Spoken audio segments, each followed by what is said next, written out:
জামাতের আমির ডক্টর শফিকুর রহমানের কিছু মূল্যবান কথা, হৃদয় ছুঁয়ে যাওয়া কথা শুনে যান। সেদিন একজন অমুসলিম দায়িত্বশীল নেতা আমাকে জানতে চাইলেন, তো যদি নাই তাহলে আমাদের কাছ থেকে আলাদা একটা কর নেবেন কেন ইসলামী রাষ্ট্র হলে? আমি বললাম, আপনি যথার্থই বলেছেন। আপনি কি ইসলামী রাষ্ট্রে জাকাত দেবেন? কই না, তা তো প্রশ্নই উঠে না। আমি মুসলমান না, আমি জাকাত দেবো কেন? আমি বললাম, তাইলে এইটাকে এখানে রাখলাম যে মুসলমানরা জাকাত দেবে, আপনি এগ্রি? বলে যে হ্যাঁ আমি এগ্রি।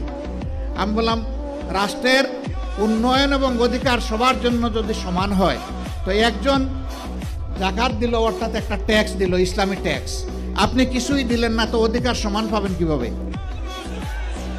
আপনাকেও একটা ট্যাক্স দিতে হবে, ওই ট্যাক্সটাই শুধু আপনার কাছ থেকে নেওয়া হবে। তবে হ্যাঁ, কোনো মানুষ সে যে ধর্মেরই হোক, মুসলমান যদি সম্পদশালী না হয় তার উপরে কোনো জাকাত ফরজ নাই। তো বক্তব্য আপনারা শুনলেন। তো এই বক্তব্য থেকে আপনারা কি মনে করেন অবশ্যই কমেন্টে লিখে জানাবেন। এই কথাটি এর আগে মনে হয় না বাংলাদেশে আর কেউ বলেছে।